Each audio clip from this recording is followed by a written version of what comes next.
عالمی مدنی مرکز فیضان مدینہ باب المدینہ کراچی پاکستان میں اتاری کابینات باب المدینہ کراچی کے اسلامی بھائیوں کو نگران شورا نے اپنے مدنی پھولوں سے نوازا۔ آپ کے دوران مدنی مشورہ مدنی پھولوں میں سے چند ملاحظہ کیجیے۔ دعوت اسلامی کے عالمی مدنی مرکز فیضان مدینہ باب المدینہ کراچی میں نگران کابینہ اور ڈویژن مشاورت کے نگران باب المدینہ مشاورت کے اسلامی بھائیوں کا مدنی مشورہ ہے۔ اس مدنی مشورے کا جو ہمارا موضوع ہے وہ یہ ہے کہ بڑھتی ہوئی ڈیولپمنٹ جو ہے، تعمیراتی کام جو ہیں اور شہر چند اطراف سے جو بڑھ رہا ہے، وہاں پر جو آبادی ہے یا ہوگی، اس کے حوالے سے باب المدینہ کے جو نگران اور ذمہ داران ہیں، انہوں نے کیا منصوبہ بندی کی ہے، پلاننگ کی ہے اور اس سلسلے میں کیا کام کیا جا رہا ہے۔ یہی ہمارا بیسیکلی ٹاپک ہے۔ اور ڈیفینٹ ہمیں کوئی بلڈنگیں نہیں بنانی، ان ڈیولپمنٹ میں مساجد ہیں، مدارس ہیں، جامعات ہیں، نیکی کی دعوت کے مدنی کام ہیں، علاقوں کے حوالے سے کہ وہاں پر 12 مدنی کام کیسے کیے جائیں گے، وہاں پر جانے والی آبادی کے لیے ہم کیا کر رہے ہیں، دارالمدینہ کی کیا پلاننگ ہے۔ اور میرے سامنے اس وقت امیر اہل سنت کا وہ مکتوب ہے جو آپ نے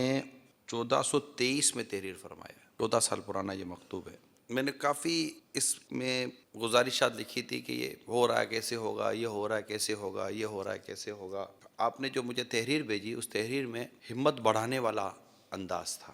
حوصلہ دینے والا انداز تھا۔ چند ایک اس میں سے چن کر مدنی پھول آپ کی طرف بڑھاتا ہوں، ہو سکے تو اس کو لکھ لیجئے۔ اس مکتوب نے مجھے بہت سہارا دیا ہے۔ ایک مدنی پھول جو آپ نے اس میں ارشاد فرمایا، آپ تہہ تک پہنچنے کے لیے کوشاں رہیں، نایاب موتی بھی غواص یعنی غوطہ خور کو ملتے ہیں۔ سطح آب، پانی کی جو سطح ہوتی ہے، سطح آب پر ابھرتے ہوئے نمائشی بلبلوں کے صرف نظارے سے کچھ حاصل نہیں ہوتا۔ آپ گہرائی میں جائیں گے تو انشاءاللہ عز و جل دعوت اسلامی کی بقا کے انمول موتی بھی پائیں گے۔ تو اس میں مین مدنی پھول جو مجھے آپ کو دینا تھا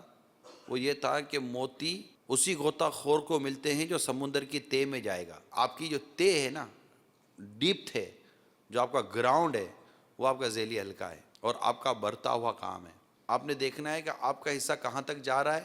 اور وہاں پر کن کن چیزوں کی ضرورت ہے۔ میں اس بات کا معترف ہوں کہ آپ میں سے اکثریت وہ ہے جو اپنے کام کاج میں ہوتی ہے، لیکن جس کو آپ عملی کام کہتے ہیں وہ ان کے پاس رات کو مغرب یا عشاء کے بعد 2 ڈھائی 3 گھنٹے ہی کا ٹائم ہے، اور اس میں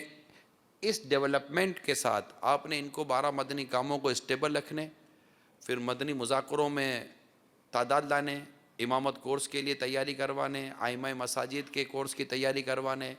مختلف کورسز کے لیے اسلامی بھائی کو تیار کرنے، مختلف مواقع جیسے 5 6 7 ابھی فروری آ رہی ہے تو اس کے اندر مدنی قافلے تیار کرنے، ہفتہ وار اجتماعات کی تیاری کرنے، پھر ان کے 12 مدنی کاموں کے مدنی مشورے کرنے کے جدول کے ساتھ ساتھ اب آپ کہتے ہیں کہ ڈیولپمنٹ کے کام کو بھی یہ آ کر دیکھیں گے، تو یہ اب یہ اس کو جتنا ٹائم دیں گے اتنا ہی ٹائم دیں گے۔